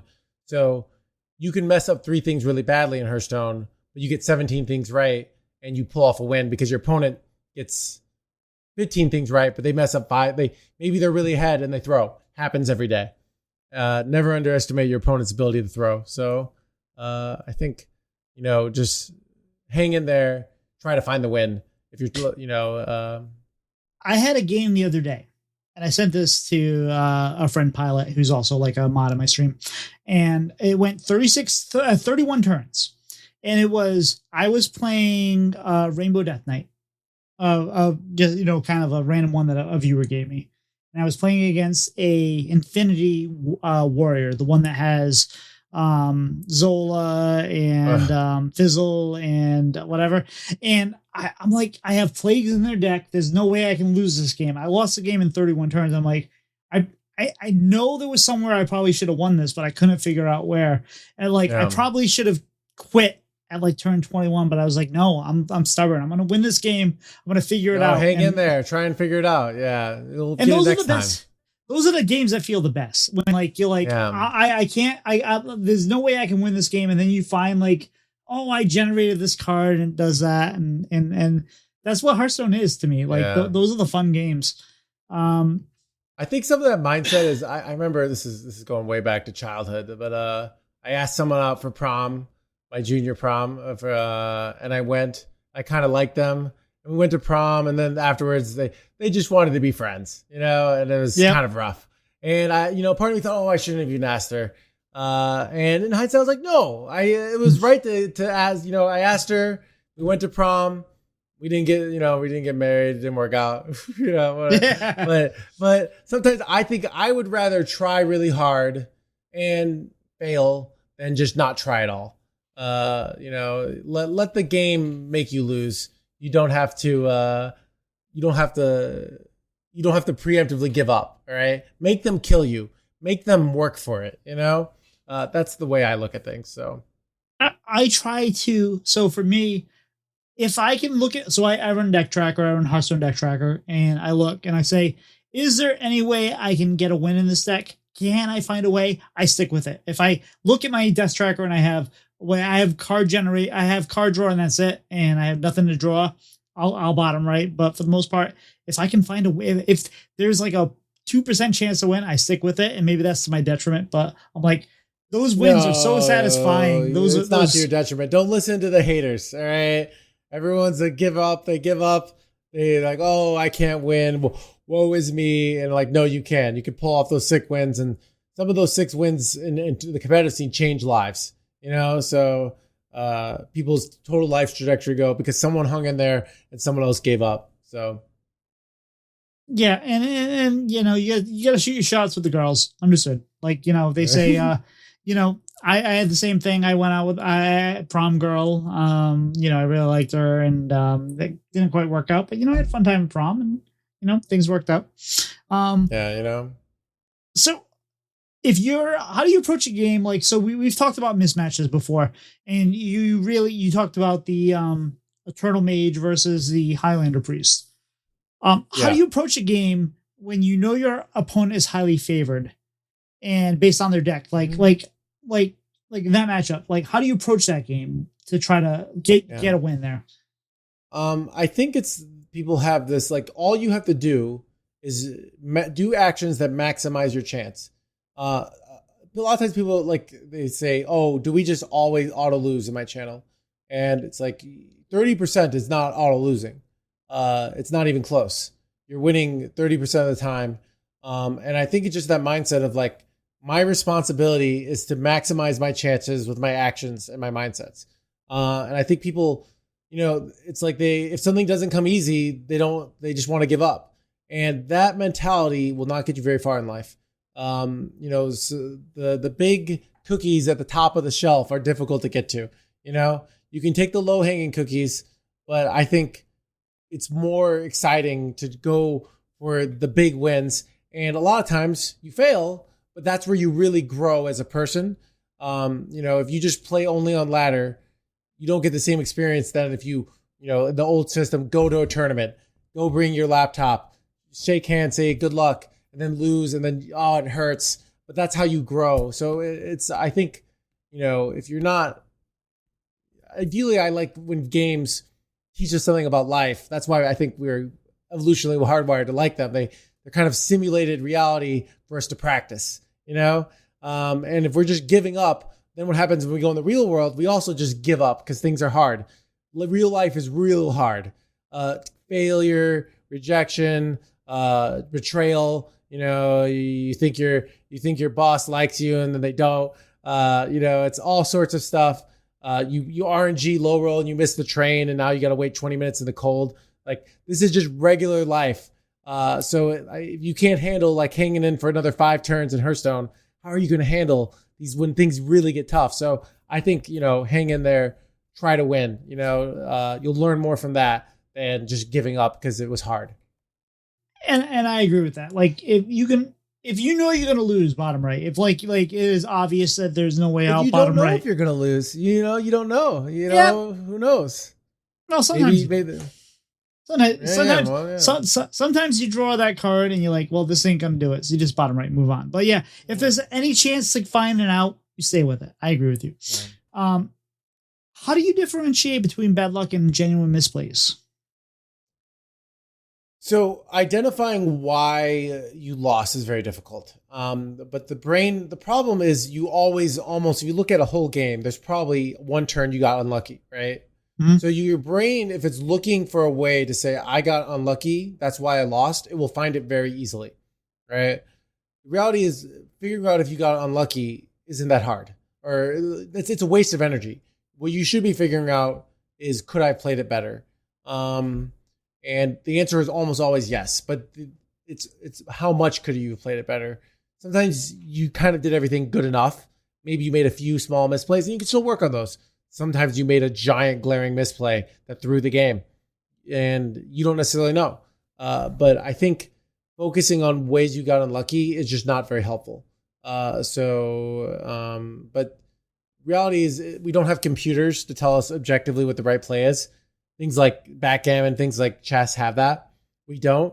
So we have to use our minds. We have to use our social contacts, talk to other people, say, what do you think about this game? We have to use those elements because we don't have a Hearthstone stockfish to tell us the right answer.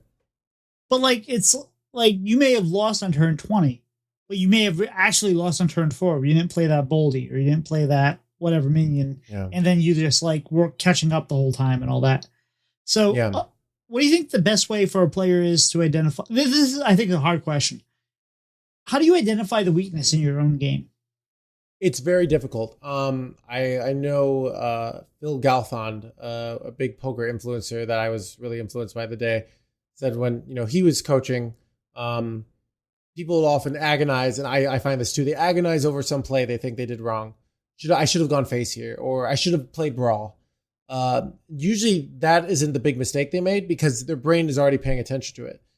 It's often something they're completely unaware of, and that's why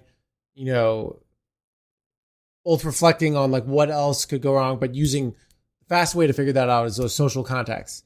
Do you have a friend? Do you have another player? Do you have other people that you can go and learn from their experience? Can you get a second? You've got a problem in life. What's the first thing you do? You call your friend up and say, or you got an argument with somebody. You say, "What do you think about this? Like, am I crazy? Or what's going on?" Because our brains we're in our own bubbles.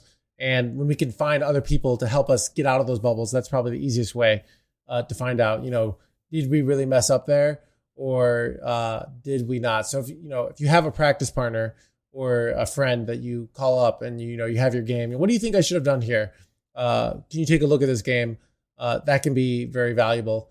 The hard part is if your friends also don't know what they're doing, but often you all learn together, right? So you don't have to listen to your friends; just their perspective can be helpful. So, well, I have the same thing with cribbage. Like I have been playing cribbage with my friend Peter for years, and there's times where you look at a hand and you're like, all right, are you familiar with cribbage at all?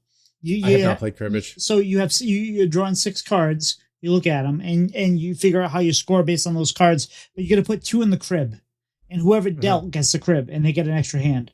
You got to figure out like how do I play this hand and give them what they're giving. Sometimes you have like a certain hand, like, well, I keep this or I keep this or I keep this. And you don't know. So I always say, Peter, my friend Peter, I'm like, how do I'm going to ask you a question after we're done with this turn. What would you have kept? And so like I do my turn, we play the game out and like, what would you have kept? And we look at the crib and say, oh, I would have done this. I would have given you this cards or whatever. And it's always a learning experience because it's like, well, maybe I made the right choice. Maybe I had the wrong choice because, it's just never that simple. Like it's never like always obvious, I guess.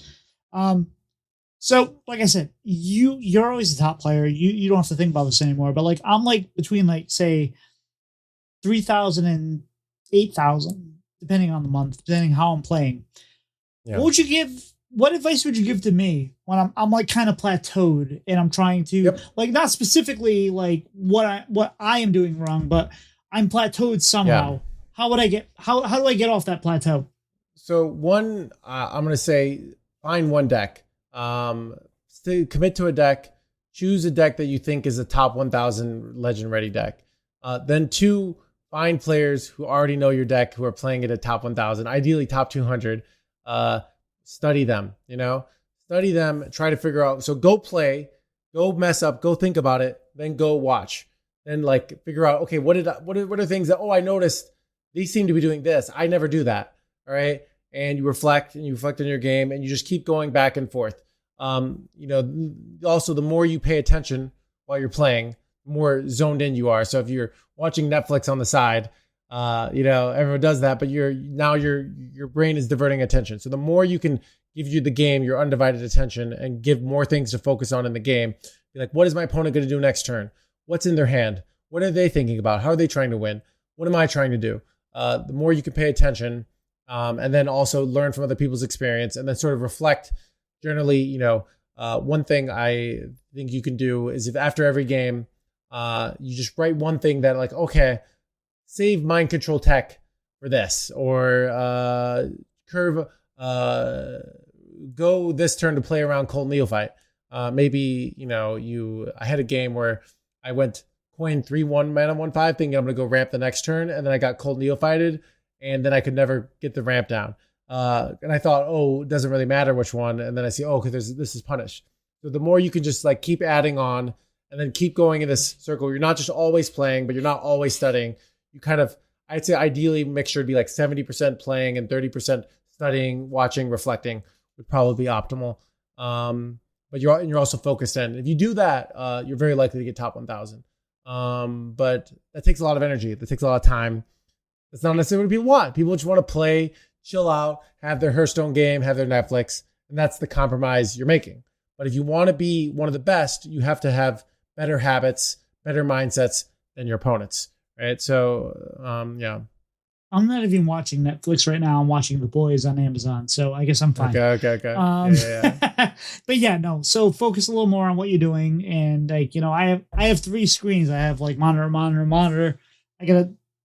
It's funny how many times I say I gotta stop scrolling Twitter while I'm streaming, and yet I find myself popping up Twitter like 17 times in a night, and I keep no, shut it off. Yep. So you gotta get rid of distractions, and it's hard, but. You have to give your brain something else to pay attention to. So you have these distractions. You have to figure out how can I engage my brain so I don't even have the spare bandwidth for Twitter. So like if you watch Yarla play, dude's taking every second of his turn just to play one card. He's really thinking and really focused. So how, if you take 5 seconds for a turn and Yarla takes 90 seconds for a turn, he thought about it 20 times, or let's see, 18 times the amount you. It doesn't mean who's smarter. He's got 18 times the focus. So why do you think you're going to be winning? Now, there are some of these brilliant players like Bly's who just play instantly. All right. I'm not one of them. Most of the world champions are focused and taking their time. So, yeah. You got any final thoughts for how to improve your Hearthstone game for the folks out there? I think the big things are 1, study from other people. 2, get maybe a friend to look at your games. 3, stay focused on the game, trying to find things to give your brain attention to. And then I'd say last, like I think I said, you learn from other people's experience, maybe find a network, and then stay focused on your games, and stick to one deck. I think that's the big thing. There's too much to learn. So if you're focused on everything, nobody's amazing at every deck. So the more you can focus on one, the better. And then I think it's the hardest thing is find a deck that is like at least tier 3 or tier 2 that you like and stay with it. Like it's hard to sometimes people lose 3 games like, oh, I'm gonna be able to switch decks.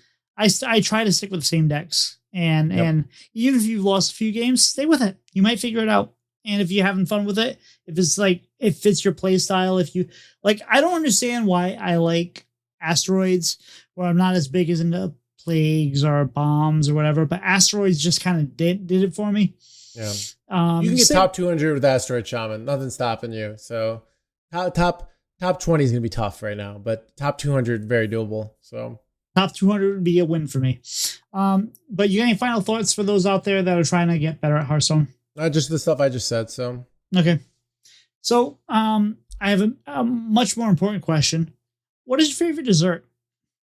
What is my favorite dessert? Probably bananas flambe, bananas Foster. Historically, that's what my mom will make me on my birthday sometimes. So I probably just like cookies, but that's not like the fancy one. That's the degenerate one. So yeah.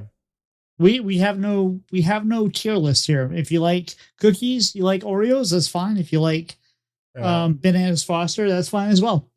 But where can people find you if they want to watch you on Twitch or social media or whatever? I stream every night on Twitch. Right now, I'm between usually around 4 p.m. and 10 p.m. Central Time. Sometimes I'll start earlier, sometimes I'll go later, but that's my journal time slot. So if you click on Hearthstone, and I'll usually be there at the front. So you can also find me on Twitter.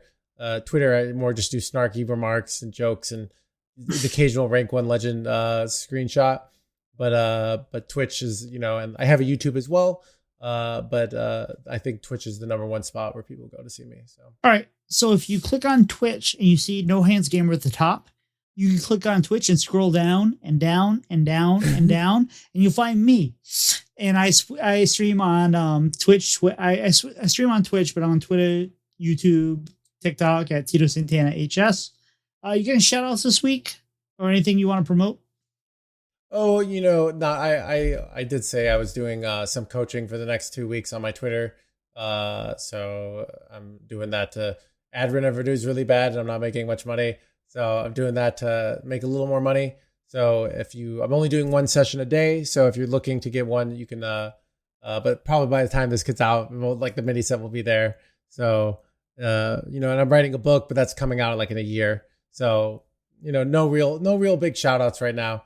Just the normal status quo. So Fair enough. Maybe I'll take you up on those coachings and see what we can do. Because I would like to get better than top 600, but 6,000. I mean, but yeah, I'll shout out Doc, who's not feeling that well tonight, and everybody's still listening. Appreciate you. Hope you're doing well. But I think we're toast. We'll see you. All right, thank you. Slide two brothers meet one another when they slide up to the mic. It's bread and butter with one another. Let's start up that recording light.